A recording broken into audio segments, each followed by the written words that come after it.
Well, thank you, Bill, for this now traditional and famous lunch.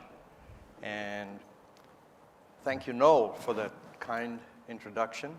By the way, if there are any teachers in this group, you should know that the Foreign Policy Association has this wonderful Great Decision Teachers Institute that takes place once a year, where teachers can apply, and then they're brought to New York and introduced to international relations people, ambassadors, and so on. So you might just want to keep that in mind. I am truly honored to be with the World Affairs Council, with the Foreign Policy Association, and of course with a legendary American, Secretary Hagel. I was telling my good friend Carlotta as we drove up here, can you imagine in your wildest dreams that I would be accorded all these honors? Carlotta looked at me and says, Sarwar, let me tell you, in my wildest dreams, you don't make any appearance, she says.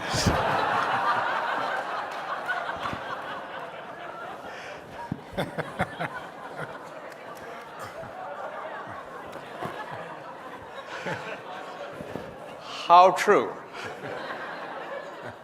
I have to do something about that.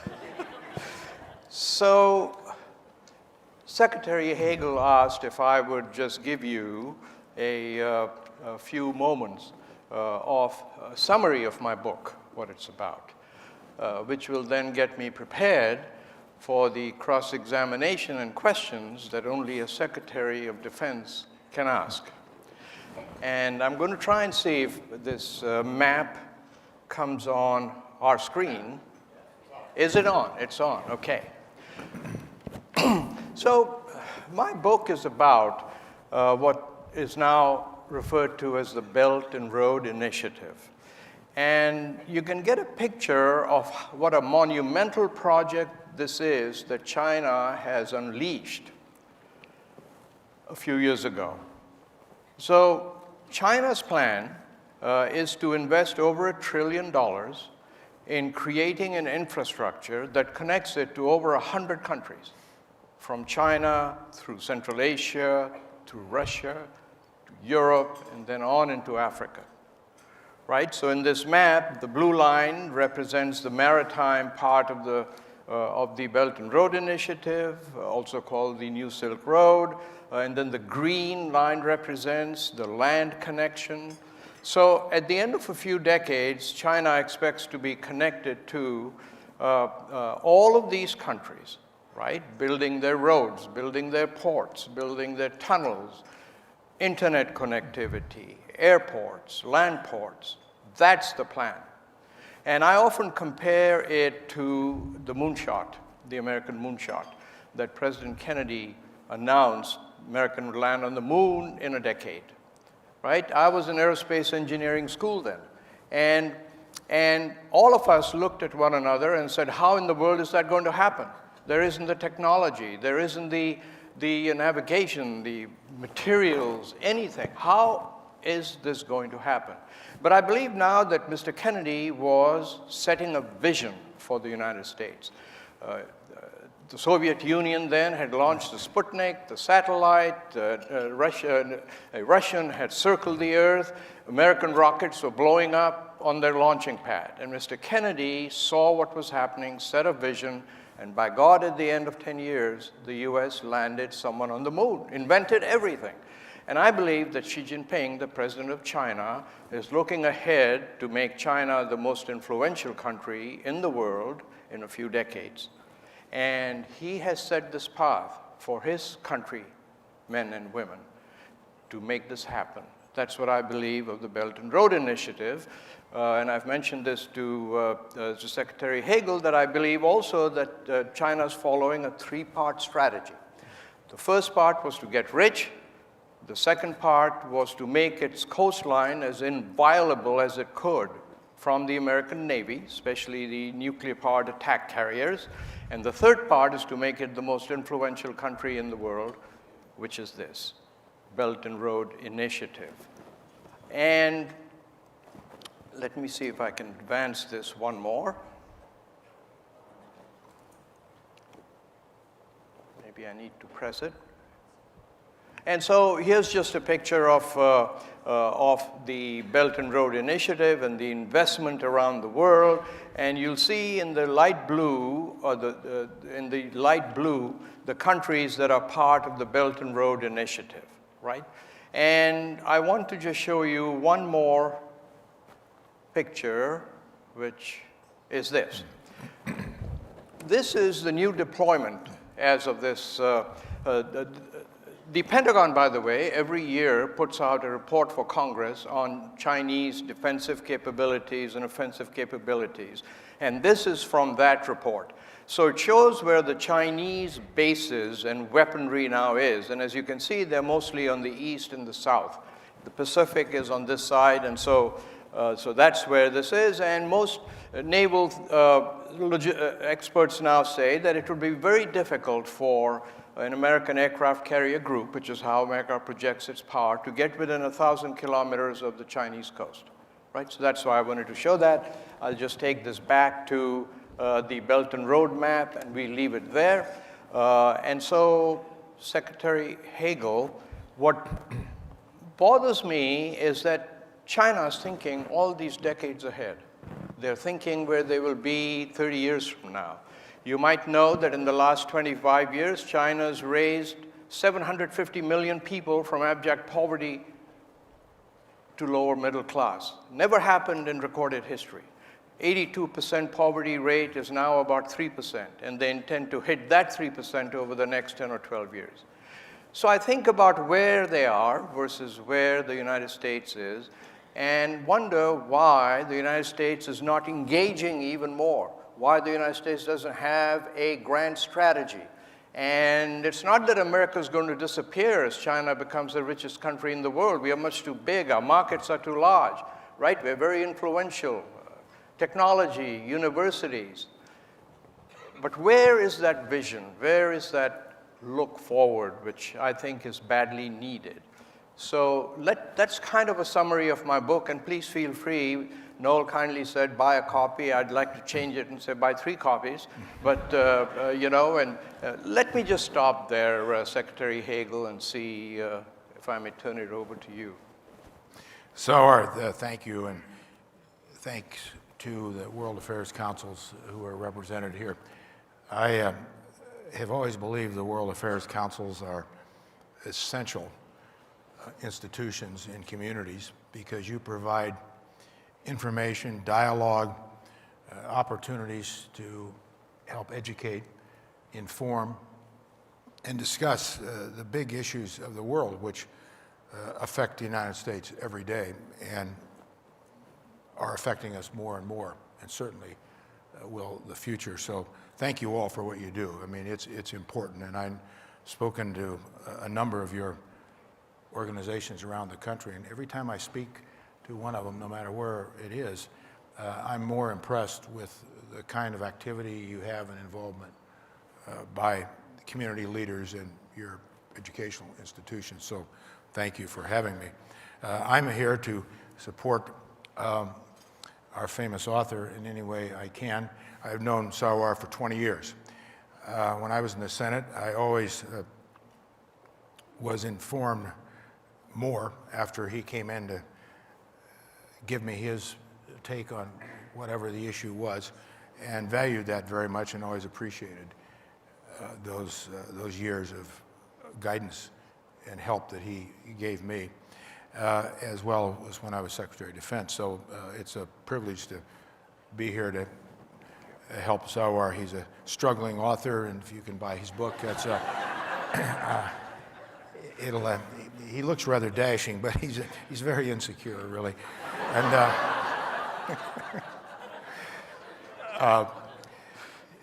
I would just say in response to what Sarwar has said, and the book is really good, and it's not that long either, and you can read it, you know, without spending months on it. But he captures, I think, the essence of the real issues of our time, and as he talks about vision and uses the Kennedy example in outer space, that's a big part of it as well. In January of 1984, I was on one of the first flights, weekly flights, from New York to Beijing, and then a week later, there'd be a return flight, Beijing to New York. And I was on that flight because the companies that I had co-founded, I started an international company in telecommunications. And I thought at the time our business was to get into the cellular business. Nobody knew about what cellular was, or it was essentially wireless telephony. But I thought always that cellular, wireless telephony, would be a spectacularly important leap ahead for developing countries. No infrastructure costs, no poles, no lines, so on and so on. And that we should start with China. So I took two Motorola engineers with me. In those days, Motorola was the only one that manufactured the cellular telephone at the beginning. And many of you remember that it was the size of a brick. And I had two of my engineers, and we went all over Beijing, Tianjin, Shanghai, Zhengdao, for about 2.5 weeks. And I recall one afternoon after we were there for about 10 days, and a senior Chinese engineer took me aside after my presentation. And the Chinese engineers were very smart, they were very good, they were unsophisticated, and there were a lot of them. And he took me aside and he said, "Mr. Hagel, we appreciate your presentations, and they make a lot of sense, but I want to give you some advice." And what he told me, I've always remembered in dealing with the Chinese. He said, "We are a civilization that's been around 5,000 years. We're very patient people. And when we decide on something, we look at that vision in 100-year increments. And history will condense that the further out we get." But I've never forgotten that, what he said. And it really applies to everything they do. You look at your map on the Belt and Road Initiative, and you blend that with the other slide that you had on where their coastal defenses are and their military installations. Well, they're obviously integrated, and all nations, especially the United States, integrates all its powers and its instruments of influence: economic, military, intelligence, alliance, statecraft, trade, and you bring those things into an integrated foreign policy, trade policy, security policy. The Chinese are very good at that. And they're also good at it because they're smart and they run a dictatorship. And so there's no quibbling from the Congress and slow down, or why are we doing this? It doesn't make sense. It's not in this senator's interest. No, the dictatorship decides this is the way it is, this is the way it is. But with the China Belt and Road Initiative, what I see is very smart, I think, what the Chinese are doing, for the reasons that you articulate in the book very well, and I think most people in this room understand it. But there's something else here, I think. And President Xi, he didn't call me to ask for my advice on this, but they see that a dictatorship is going to be hard to sustain in the kind of free market world that they entered about 30 years ago and have prospered in, have done very well. But the lines on the graph are going to and are approaching each other. A dictatorial economic government system on one side of the graph, and the other line is a free market process system that the world in various components and dynamics and imperfections have relied on and have made more sophisticated since World War II because of our post-World War II institutions. That's not sustainable. And one reason it's not sustainable is because, and you referenced this, you've got a middle class now in China larger than the entire population of the United States. You've got more billionaires in China than anywhere. And the biggest problem that they have, and I think Xi understands this, and I think a lot of smart people around him do, but they're caught because of the system they have. They are a completely untransparent country. There is no transparency in China, none. So we don't know what their growth is. We don't know really where they allocate their funds. We see results in their technology and the advancements they've made. As you say, that they've been historic, but they've got major problems coming. Two examples. I don't know if any of you saw the George Will column. It was in the Washington Post Sunday. It was an excellent piece on China about the problems that China's got coming based on demographics. Demographics don't necessarily direct or dominate a nation's destiny, but they have an awful lot to do with the nation's trajectory. Can't help it. He talks about transparency, but it's mainly what Will's column's about is demographics and how they've got real problems ahead because of the one-child policy for 40 years. And the other problem with that is so many more males.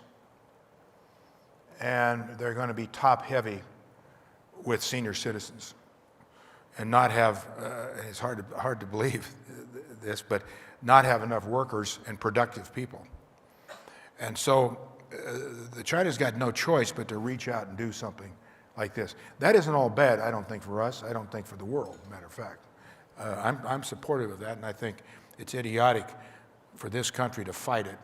I think it ought to be smarter than that because we are smarter. I mean, we invented economics in the kind of world that we all live in today. I mean, why should we be afraid of a dictatorship in China? They are big, they're strong, they're going to get bigger, but they've got huge problems. Another piece in the Washington Post this morning, Josh Rogan's column on TikTok, the company. And then yesterday there was a story about the U.S. National Security Commission on artificial intelligence, which the Chinese are, some believe they're ahead of us on it.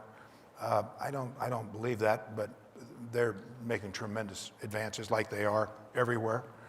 The two co-chairmen of that commissioner, Eric Schmidt, who, as you all know, is co-founder of Google, and the other is Bob Work, who was my deputy secretary at the Pentagon when I was Secretary of Defense. Smart guy, terrific guys. And they're looking at this from our national security and our national economic standpoint as to where China is. But the other advantage, too, with China that they've got on national defense is that they don't have any legacy platforms to support. Like we have 50-year-old ships and planes that we're still using. China doesn't have that. So all their money, not near as much as we spend on our Defense Department, but it's significant. All their money can go into the latest state-of-the-art development of weapon systems, of satellites, of everything. We can't do that because of the Congress, because we don't want to take that plane or that ship out of service because that's jobs for my district, jobs for my state. So let's just keep the A-1 Warthog going for 50 years. And yes, it was a damn good plane 30 years ago, but it can't rival what the Chinese have today, right, or anybody. So the reason I throw all these in is because I think, and you help explain this, I think, Sarwar, very well in your book, there's so many complications to this and so many other dynamics afoot and always are in play, just like our system in our country, because the world is so complicated. And I would add one other thing. When you look at the demographic situation of China that Will talked about, we're going to put, according to demographers, 2 billion more people on the face of the earth in the next 25 years. Well, if we're not doing a particularly good job now sorting all this out, how in the hell are we going to improve it with 2 billion more people? When you look at climate change and clean air and clean water, pandemic health issues. Aside from military economic policy, I mean, just the human being's needs, and after all, when you can define it all down, we're all the same. We're all human beings, and we need clean water to exist and all the other things. So I think this Belt and Road Initiative is a responsible approach. I mean, it is to accomplish everything you said it was for the Chinese government. They're not doing this because they're benevolent dictators. They're doing it for a very clear reason. But if we're wise, we can take advantage of this. But when we do things like pull the United States out of the TPP, Yes. that is a direct assault on clear thinking and good economic policy for this country. I mean, that opens the door for China, if anything, that I've seen, and allows them to do all of this.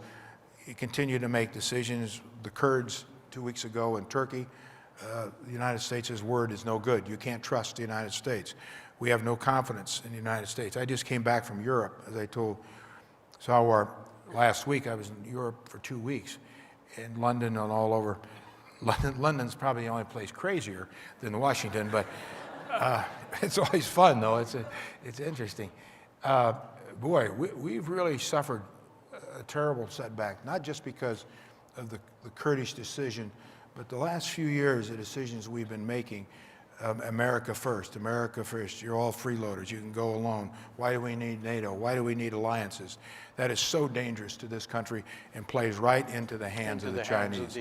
So that's more than I wanted to say, but I just wanted to kind of embroider a little bit around what you said, Sarwar, and really endorse again your book, because I think your book really clearly points out these issues and then talks about how do we work it from here. So if I may, there are two arguments that I make I'd love to get your take on, right? One of them concerns alliances, and the other one concerns the system of government. So the idea behind China, as I understand it, is there are 130 countries, Central Asian countries. Many of them are poor. Many of them are landlocked.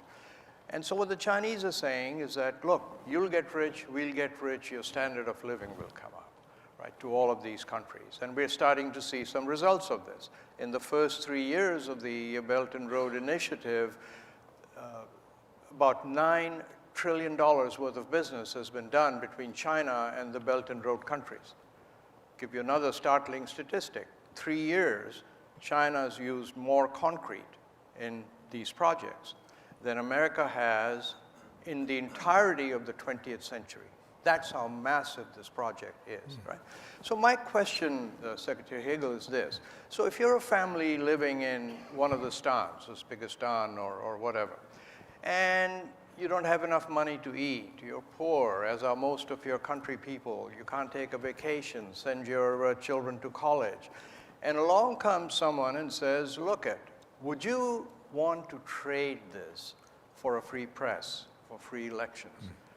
You'll have all your children, they'll go to college, they'll take a holiday, you'll take a holiday, you have health.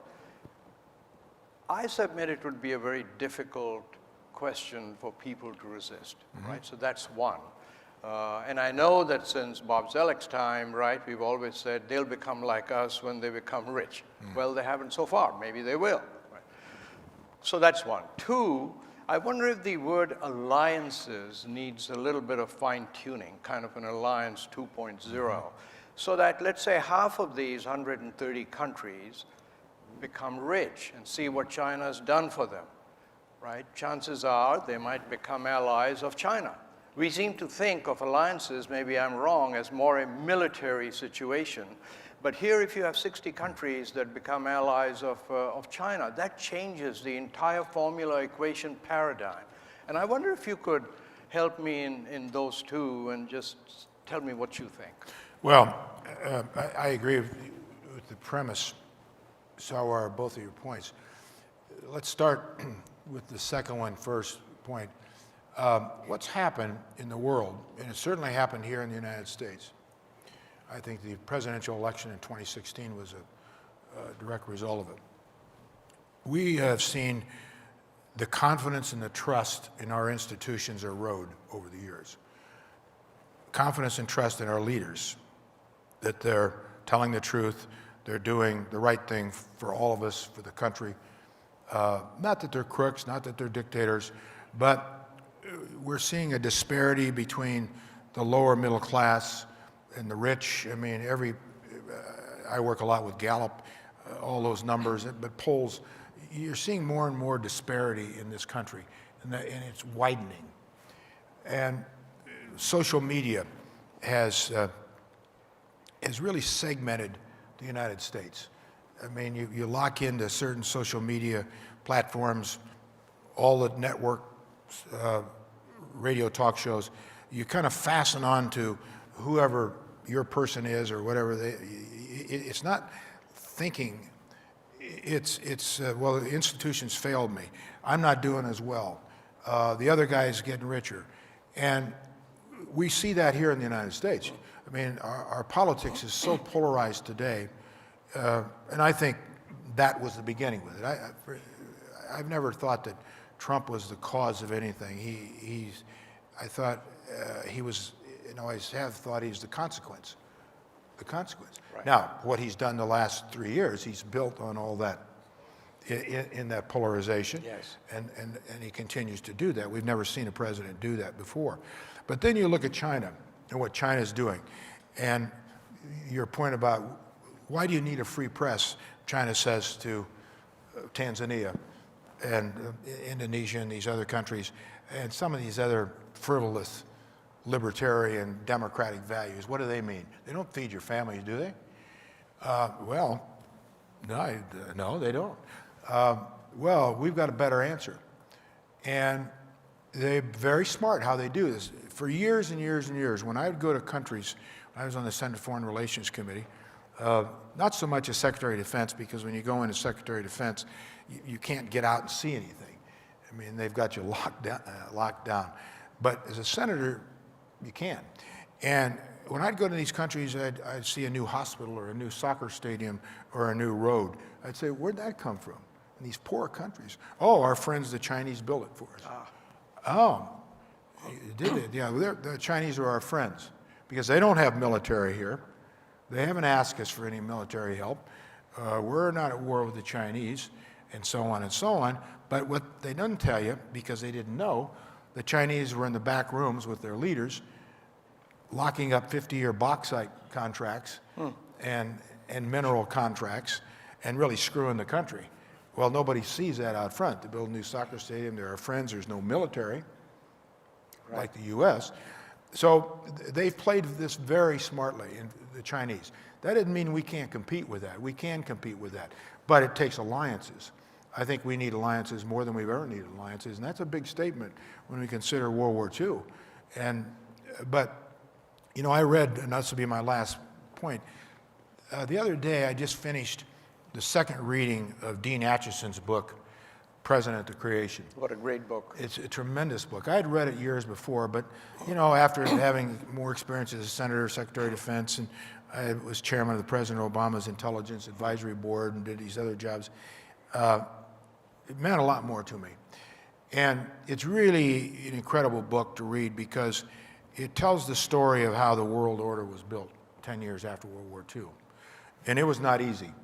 I mean, the Germans hated the French, and the French hated everybody, and I mean, the British didn't trust anybody, and how Rusk and Truman and all these guys were able to make this happen. It wasn't just the United States dictating. Acheson and all of them that were involved, they worked with people, Adenauer and Schuman in France. Marshall. And Marshall and Churchill and those who came after Churchill. It was quite a deal, but when you read it, you understand why, so clearly, why they built that world order. They built it on common interests. These were coalitions of common interests that focused on the common interest of all nations first. Not that we didn't have differences, big differences, but they understood that it took a platform of common interests to then work from to get to differences, because trust was involved, confidence was involved, and all the things that go with that. So NATO was the beginning of collective security, United Nations, IMF, World Bank, General Agreement on Tariffs and Trade, which is now WTO, and it's worked very well. So the bottom line for me is, and the point you made, is the world is now reviewing that. And the world is saying, I'm not sure that worked that well. You're seeing it in every Western democracy in Europe. Look at Brexit, Germany, France, Right. Italy. You're seeing even more pronounced in Poland and the post-Soviet order, Hungary, moving toward dictatorships in those countries. And boy, that's dangerous. And I think it's because they have lost confidence, these people, including the United States, in all our institutions. And when President Trump says, why do we need NATO? Why do we need everybody else? We're the #1 country in the world. We're smarter, we're better, we're richer, we got the best military, so what? Well, my answer to that is, Mr. President, I think now is the time we need them more than we've ever needed them. How true. Because there is no nation on earth that good, that powerful to fix these problems. So, again, you're managing and mingling of all these big issues in that book, I think, is pretty significant. Thank you. And a quick one, I see we are set up for questions. I wanted to ask you, I remember talking to a senior official during the Bush administration, and I'm sure the same theory holds now. I said, why doesn't the United States have a grand strategy anymore? Why doesn't it have what? A grand strategy yes. anymore. Because in the Soviet Union days, we had containment. And it took 30 years for the Soviet Union to collapse. We followed that strategy through thick and thin. Things had to change. You can't just blueprint a grand strategy, you weave and duck and so on. But 30 years later, the Soviet Union collapsed, our biggest competitor, without us firing a shot. So some people say that China is an authoritarian country, therefore they have the strategy that they can follow. But the US followed the containment strategy over 30 years. So do you think, why has nothing happened after the containment to think long-term strategy? Is there a quick way to explain it, and then we'll open it up for questions? Well, I think you're the only one who can give a quick answer to that. Well, I don't know about that, but I do know you're mistaken when you ask a former senator, is there a quick way? I'm still living with those bad habits that I picked up, but I'll try briefly. I think we're living in a world of 20 years ago, 25 years ago, our policymakers. And you said something in your remarks about adapting and adjusting institutions. No institution stays relevant to the challenges of our time forever in the same state or the same way they were founded. Perfect example is we have 27 amendments to the Constitution of the United States. Why is that? Well, we didn't get it all right the first time. Half the people in this room couldn't vote 100 years ago. So we've made 27 adjustments to make a better world, to make our country better. And we're still working on things. But we have this amazing self-correction capability to do that. So to answer your question succinctly, I think, and it's more complicated than my answer, but I don't think the leadership of foreign policy, of politics today is 25 years ahead. I think they're living 25 years behind. And the strategy of containment, that doesn't work anymore. Correct. That does not work anymore. Correct. Why? Because of technology, because more equality in economics, and people, China is a good example. But go over all over Asia, India is moving forward, Indonesia is moving forward, Vietnam is moving forward. That wasn't the case 25 years ago. Correct. So just to contain isn't going to do it, because people have other options. The China's Belt and Road Initiative is one. We've got to think like Kennedy thought and other leaders of the past. We've got to think 25 years this way, not backward, and live in that world. We've got to adjust and adapt our institutions to make them more relevant to today, or they'll deteriorate. And you're seeing that challenged, as at least in my opinion, as I mentioned in Europe today, as well as the United States. What good have these institutions been for us? So what? The rich just get richer, Right. and the poor guy at the bottom or in the middle, he's just pedaling harder than he's pedaled since World War II, and he just keeps falling behind. That is damn dangerous. You can't beat that in politics or anything else. Right. And once that sets into a society, that's the way it's going to be. What a pleasure to converse with you. I think we are open for questions. May I ask, as you ask a question, please introduce yourself and not too long a preface so lots of people get to ask questions. And Senator Hagel, would you be kind enough to field the questions and then Sure. answer all of them yourselves and don't give any to me? Yes, sir. Rich Reddick from Western Mass. I flew here Tuesday from Beijing on Air China. Well, you should be up here. I don't think so. They had a video of something I must have missed, in that they claimed that half the population of the Earth doesn't have access to the internet, or cell phone signals, and that for a couple of years now they've been building this low-level satellite mesh network where every square foot of the Earth's planet will have access to their mobile network, planes, ships, everything, and it'll be ready in 2022. I never heard about this before, whether it's true or not. It was everybody in the plane saw it. What do you know about that? That seems to be a huge security risk when all of our communications goes through China. Do you want to answer that, or do you want me to answer that? No, go ahead. Thank you. You're welcome. I've heard that too, but I have heard 100 other theories. That's one of the things and one of the reasons that the U.S. National Security Commission on Artificial Intelligence was set up, that I mentioned. And other government institutions have been set up to look at the entire scope of telecommunications, of technology, of cyber, of everything, how that relates to our economics and to our security. There's so much crazy, bogus stuff out there. I mean, anybody can proffer anything without any backup, and that's confusing, but it's dangerous too. I mean, you get people who are locked into some of this stuff and start believing this stuff, and you got a lot of problems coming from that. That's not going to get better. That's going to get worse. And I don't know any of the specifics about. I've heard this. I don't believe it, but. We'll wait till 2022. But you know, Secretary Hagel, I just wanted to say this, that it's people in this room, these World Affairs Councils, Foreign Policy Associations, that are kind of a hope of the future, isn't it? Because Yes. that's where they discuss all of these things. And they haven't gotten a round of applause. So shall we give them a round of applause for what they do?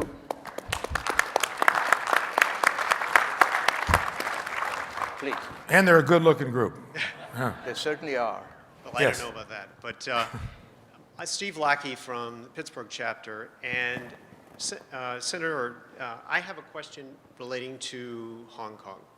I had the pleasure of working in Hong Kong for 6 years, left in 2017.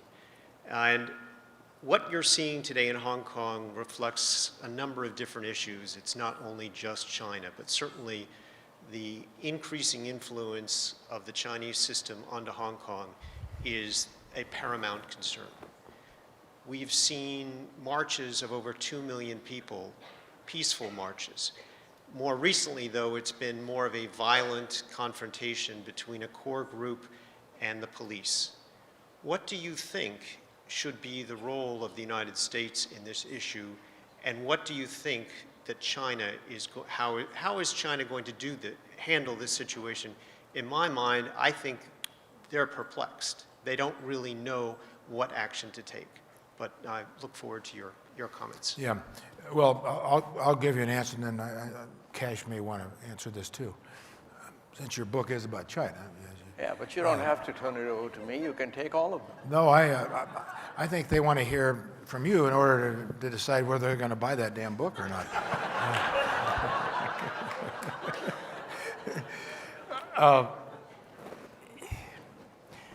I think one of the things that we have lost, the United States, at least in the understanding of who we are across the world, And what has been valued, I think, most about this country over many years are our values, our standards, human rights, personal freedom, dignity, respect for everybody.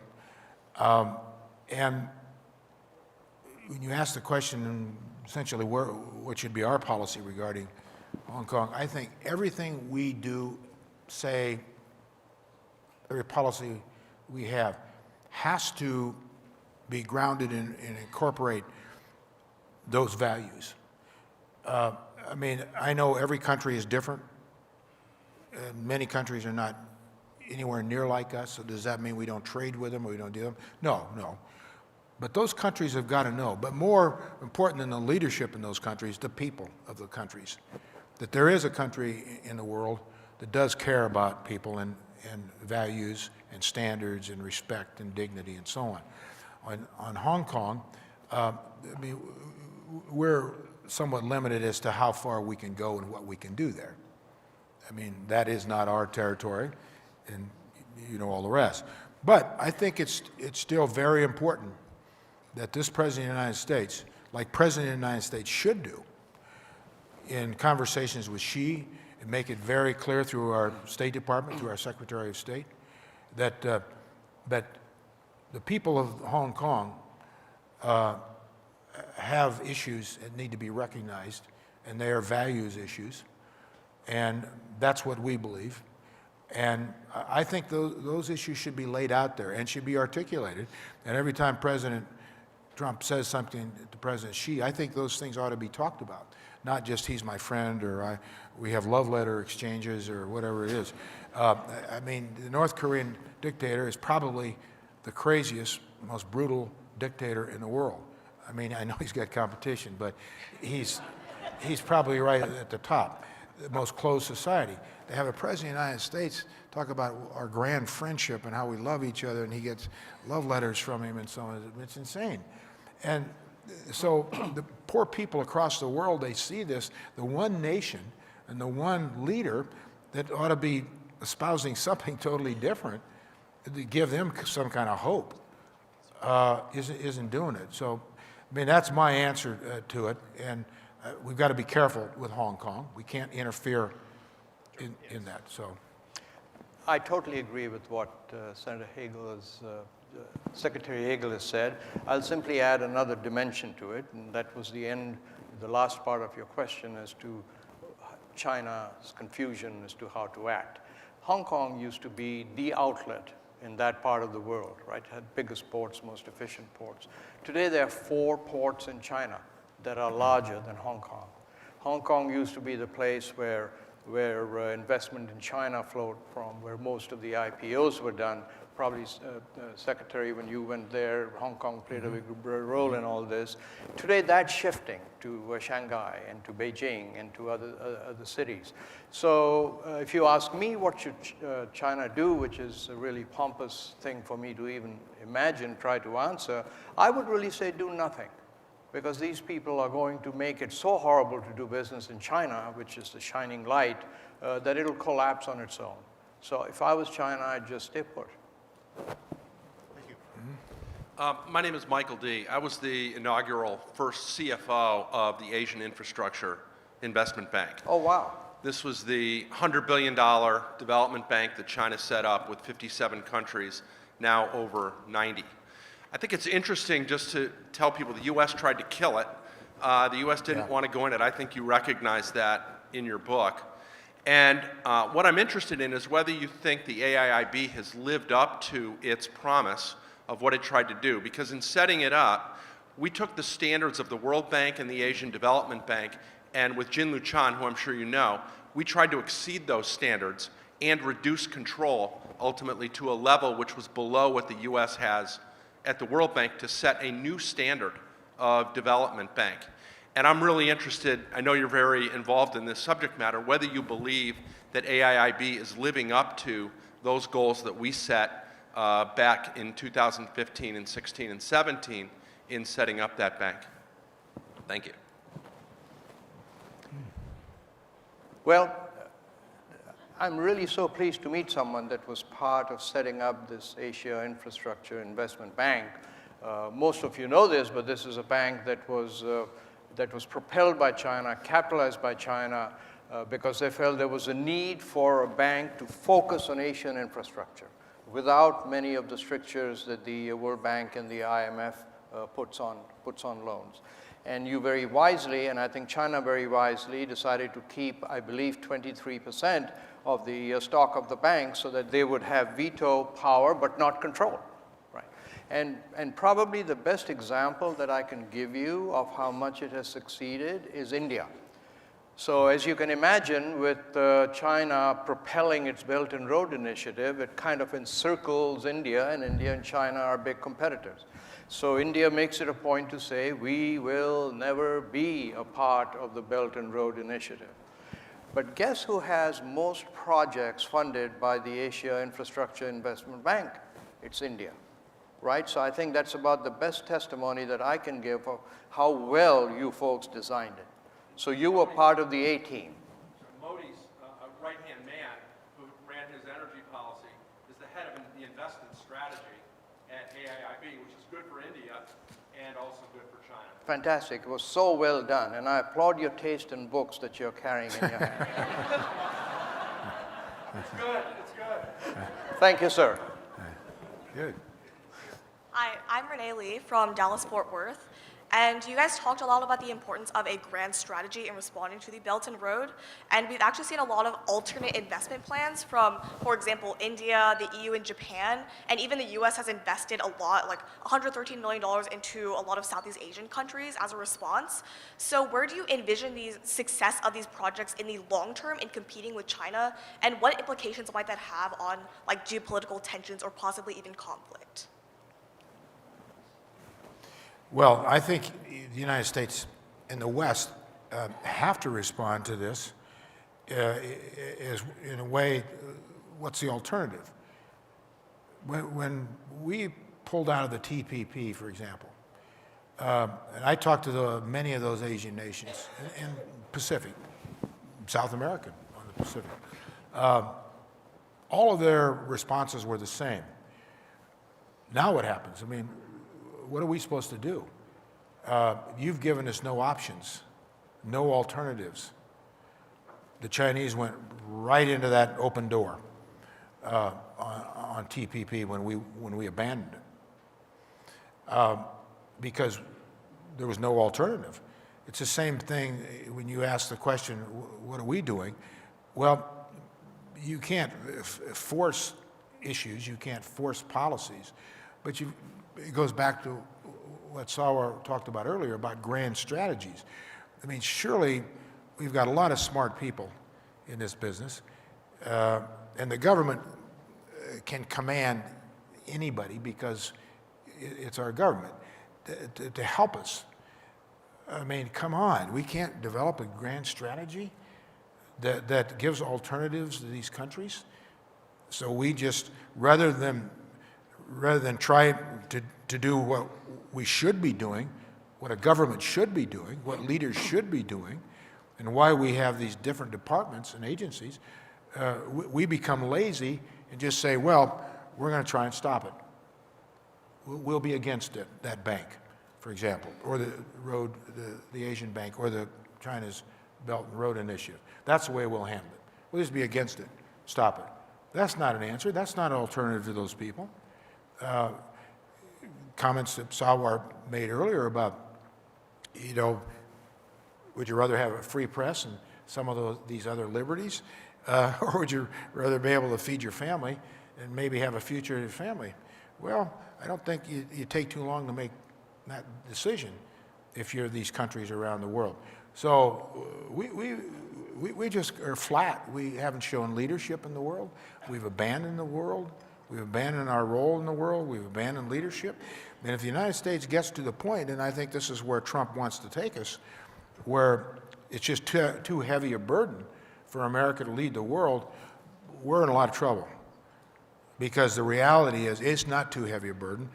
Every burden that we have had to handle and carry, so-called, in leading the world since World War II has significantly redounded to our benefit.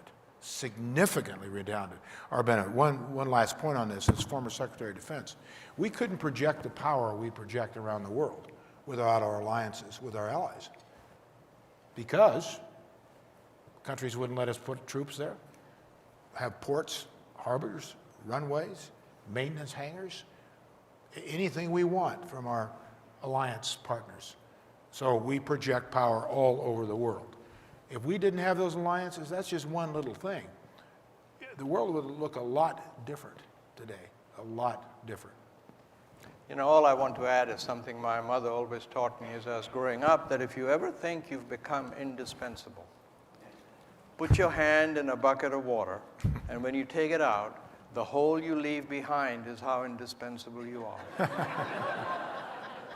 Thank you for your question. You know what de Gaulle said about indispensable men? No. Graveyards are full of them. Thank you. Say that into the microphone. The graveyards are full of indispensable men. The graveyards are full of indispensable men. And de Gaulle said that.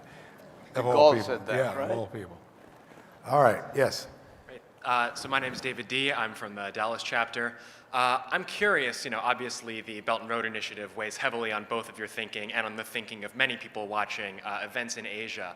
But it does strike me as a policy that has significant risks to China, both domestically in terms of the politics of sending resources overseas during a time of economic slowdown, massive debt loads to unreliable countries, and international risks in terms of the backlash to the corruption involved, lower quality projects, which has led to, as was mentioned earlier, some of the alternatives rising up, where I believe now in Southeast Asia, Japan outspends China on infrastructure by something like 50%.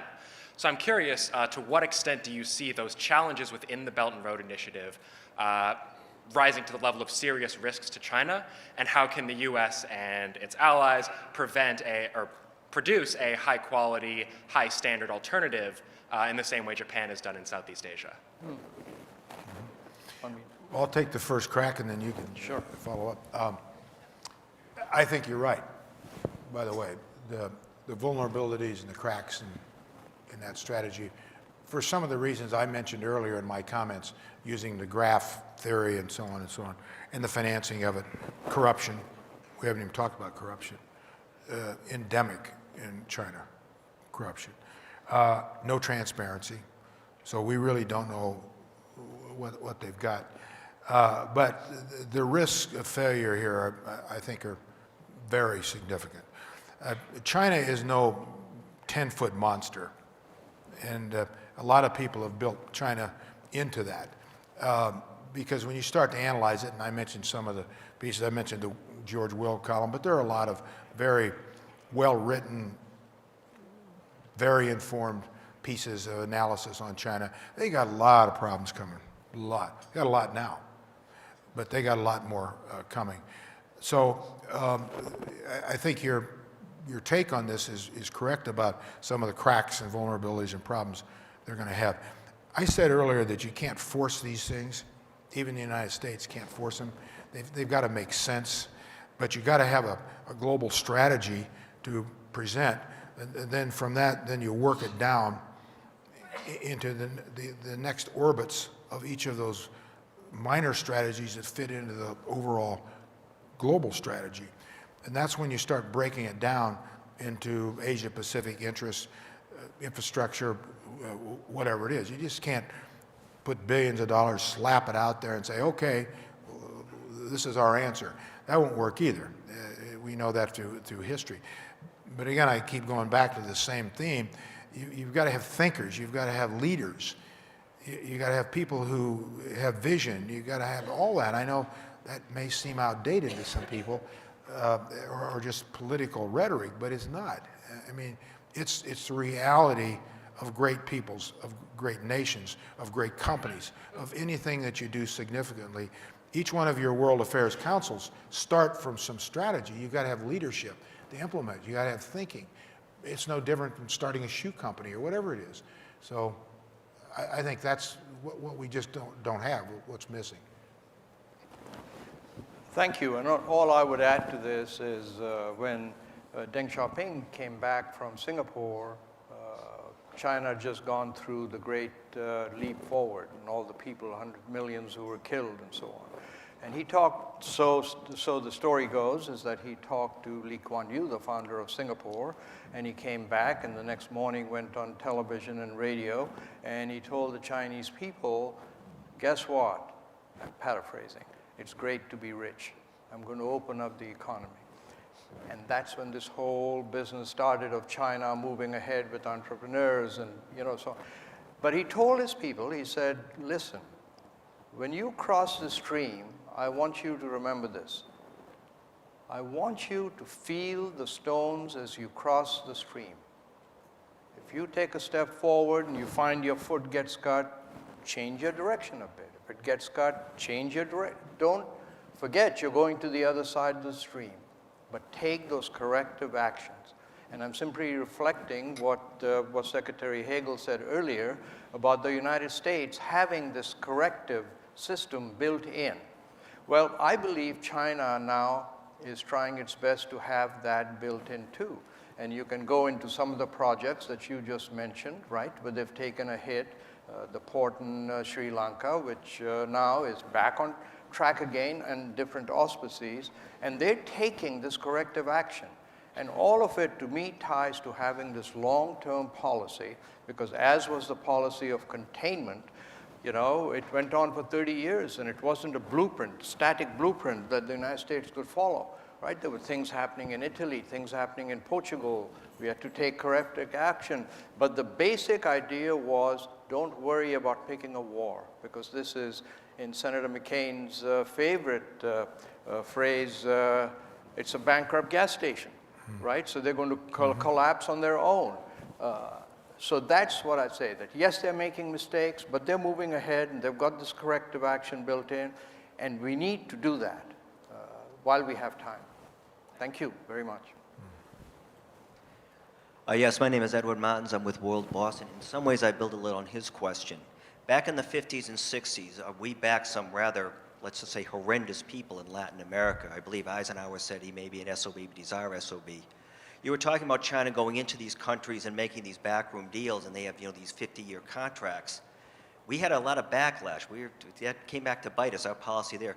Do you see that happen to the Chinese, when eventually these people might find out, or they'll just see it? And whether the backing of these dictators, it didn't work too well for us in the long run, and will it work for China? Thank you. Well, the answer I'll give you there is what I used to tell my staffs in the Senate or at the Department of Defense and all the other jobs I've had. Don't ever think that you're getting away with anything, that there are no secrets. There are no secrets in Washington, and I think that's playing out here. But there are no secrets anywhere. It may take a while, but there are no secrets anywhere. And there will come a time when even Chinese leaders, and China is accountable. Accountability is the dynamic that is both the great curse of mankind and the best virtue, maybe, of mankind. Accountability. We're all accountable, all of us, and governments are accountable, leaders are accountable, people who make policy are accountable, and so it all does play out. But in the meantime, there can be a hell of a lot of damage done before things are corrected. Absolutely. No, I don't have anything to add to this. Hi. Hello, my name is Stacy Privado. I'm a student at the University of Colorado here with the Colorado Springs Council. And I just wanted to ask you and address the human rights and civil rights issues occurring in China right now.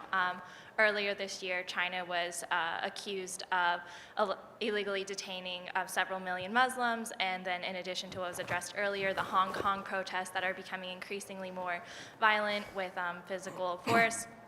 I wanted to ask you, with China's government and their grand strategy, to keep moving forward to be a stronger economic and political power and influence within the global economy, do you think that China will need to have a more unified unified population front with religion and economic status before they see long-term sustainable and successful success in being the force they want to be? Thank you. Okay. Thank you. Really important question. And in some ways, I just go back to what we discussed earlier, and Secretary Hagel is so determined to put out there, is that the U.S. needs to be engaged, right? We need to be engaged to influence.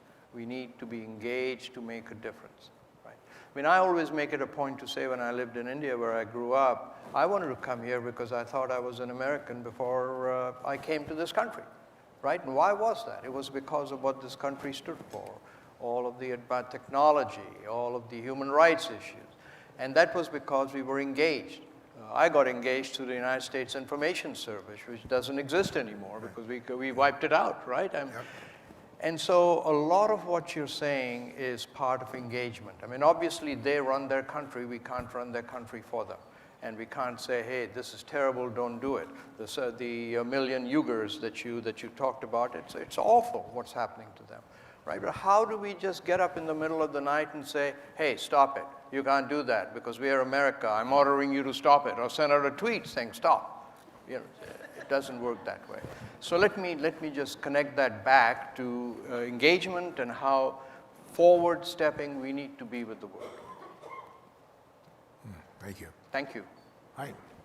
Yes, hi, my name is Lisa Falsco. I'm with the Alaska World Affairs Council, and I'd like to thank you for this really interesting conversation. What surprises me when we talk about the Belt and Road Initiative is it doesn't include, at least from the maps in our conversation here, the update that was done by the President of China 2 years to include the Polar Silk Road Initiative, which he added to this whole pathway.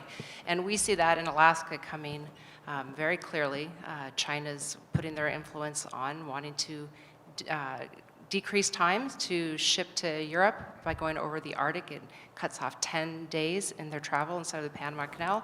And they're doing a lot of efforts to make this Polar Silk Road Initiative part of their whole belt. And I was wondering if you could give a little bit of comment about that and what that means, not just from an economic standpoint, but also a security standpoint and an opportunity for Alaska and the United States of America, since this is in our backyard. Well, I'll start it, and you I'll probably have take some over. comment. Yeah.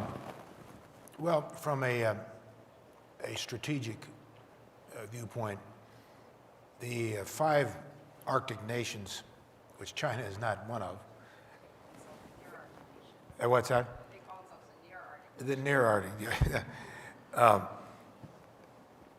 They are right now engaged, as you know, in probably next to the Russians, the most sophisticated network building up in the Arctic of anyone. We're, the United States, way behind everybody. When I was Secretary of Defense, I announced the first Arctic National Security Strategy in Newfoundland in November of 2013. We'd never had a strategy, a defense strategy. And I announced that, and then we built from that since. But the Chinese are in the process of building, have built, I'm sure you know this, more state-of-the-art icebreakers, ice cutters than any country, including the Russians. The Russians are up there now retrofitting the old Soviet bases that were up there in the Arctic that were closed down after the implosion of the Soviet Union. We're behind. The little countries, the other Arctic nations, Canada, Denmark, and so on, they're doing the best they can, scared to death, because we're showing no leadership. We're showing absolutely no leadership up there. And we're going to pay a high price for this, not just in our defensive capabilities, strategic interests, but in economic interests. Just as you say, we're opening up new corridors, sea lanes that are going to be very important for the next 50 years and beyond. And we're going to be at the tail end of that. The Coast Guard, which has responsibility for all that coastline. They don't have one state-of-the-art ice cutter. Our military doesn't have any of them because it's the Coast Guard. It's got that responsibility. So we don't even have the lines of authority right in our defensive capabilities up there. You want to add anything? And just to build on what Secretary Hagel said, I was with a panel that included a Danish member of parliament at the Naval War College talking about this very issue. And he told me during the break, he said, you know, people don't realize, but Denmark is about to become a Pacific power as the climate changes take place, because we'll be able to head directly over there. And I made a light remark saying, of course, there's no such thing as climate change. And the person thought I was serious and started giving me hell. And I said, no, I'm just making a joke. So I couldn't agree more. Again, it goes back to leadership. It just seems as though the country is, Secretary Hagel seems to be so overwhelmed with all of these issues that focusing on any one seems to be beyond us. But I don't think anything's changed over the 200 years, has it? I mean, we've always been overwhelmed with a whole lot of issues existing as a country. Well, what has changed, though, we've always had leaders rise to the occasion. And that's just not happening today. Yes. That's not happening today. Shall we start a Hagel for President movement right The question, the big question.